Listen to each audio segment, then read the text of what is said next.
Assalamualaikum warahmatullahi ta'ala wabarakatuh. Bismillah, alhamdulillah, wassalatu wassalamu ala rasulillah wa ala alihi wa sahbihi wa mawala. La hawla wa la quwata illa billah.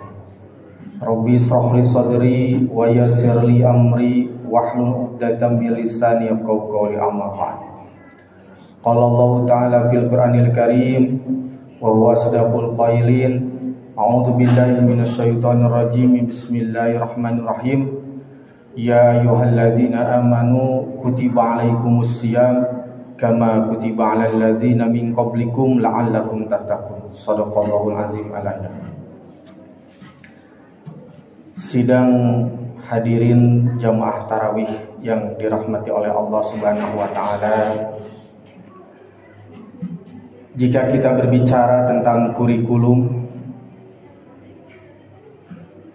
di negara kita ada yang namanya Undang-Undang Sisdiknas, Undang-Undang Sistem Pendidikan Nasional Nomor 20 Tahun 2003. Di situ menjelaskan tentang bagaimana konsep pendidikan yang harus dilaksanakan di negara Kesatuan Republik Indonesia.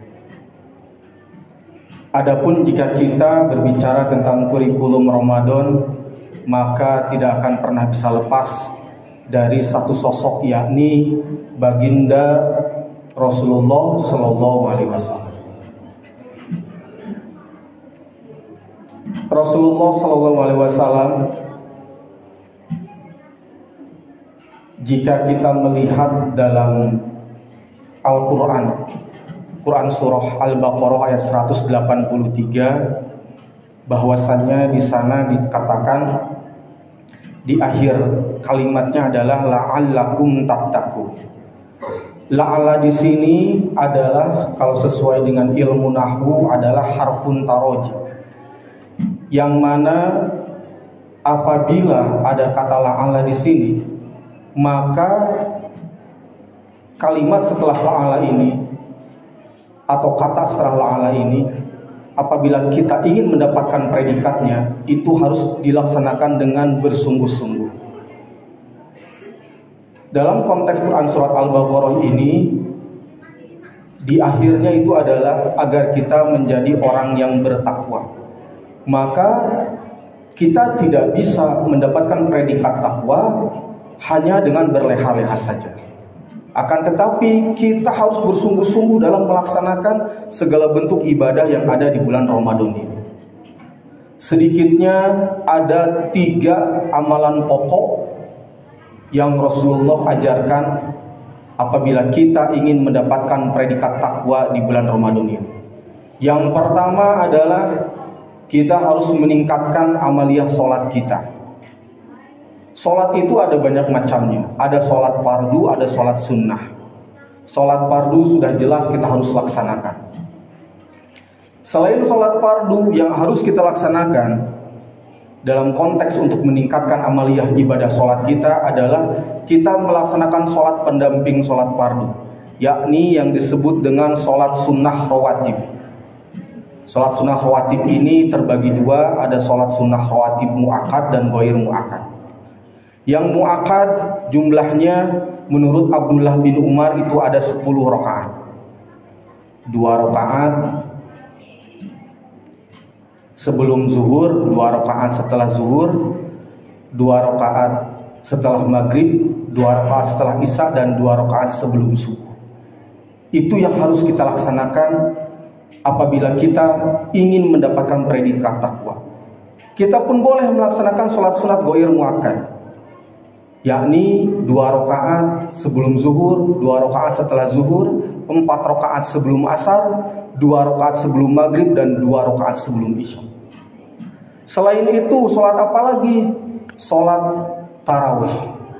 Sholat tarawih ini sholat yang sangat dianjurkan ketika kita memasuki bulan Ramadan.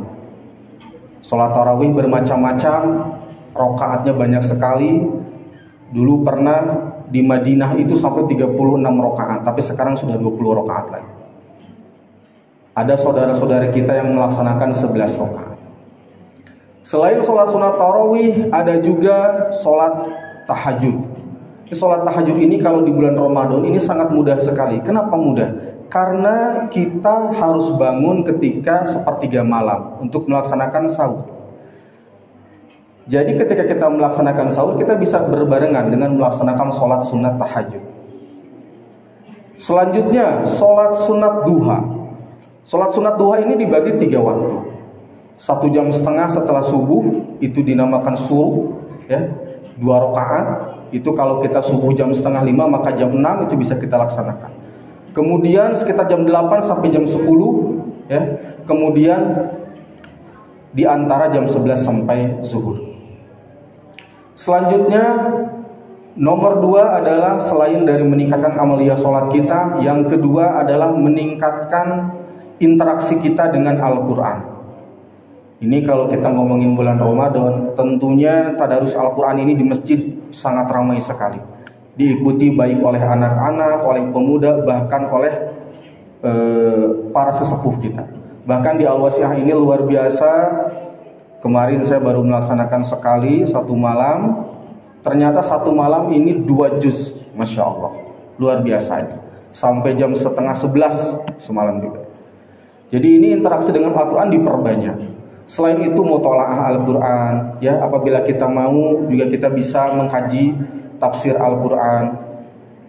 Namun bagaimana bagi yang belum mampu membaca Al-Quran, silahkan mendengarkan Al-Quran. YouTube banyak sekali murotal, ada juga mujawadnya, ya, silahkan bisa kita simak. Dan yang terakhir adalah setelah tadi kita meningkatkan amaliyah sholat, yang kedua kita meningkatkan interaksi dengan Al-Quran, dan yang ketiga adalah meningkatkan jumlah dari sedekah kita. Ini sedekah ini di bulan Ramadan dikali-kali lipat. Bahkan apabila kita ingin mendapatkan pahala orang yang berpuasa, kita bisa menyediakan takjil. Maka kita akan mendapatkan pahala orang yang berpuasa tersebut. Makanya kurikulum Ramadan ini mudah-mudahan kita semua bisa mengamalkannya dengan istiqomah, sehingga kita nanti di akhir Ramadan akan mendapatkan predikat orang-orang yang bertakwa dari Allah Subhanahu wa Ta'ala. Hanya itu yang bisa saya sampaikan. Mohon maaf apabila ada kekurangan. Wala'afu minkum wallahul muwafiq illa aqwamit thoriq. Wassalamualaikum warahmatullahi taala wabarakatuh.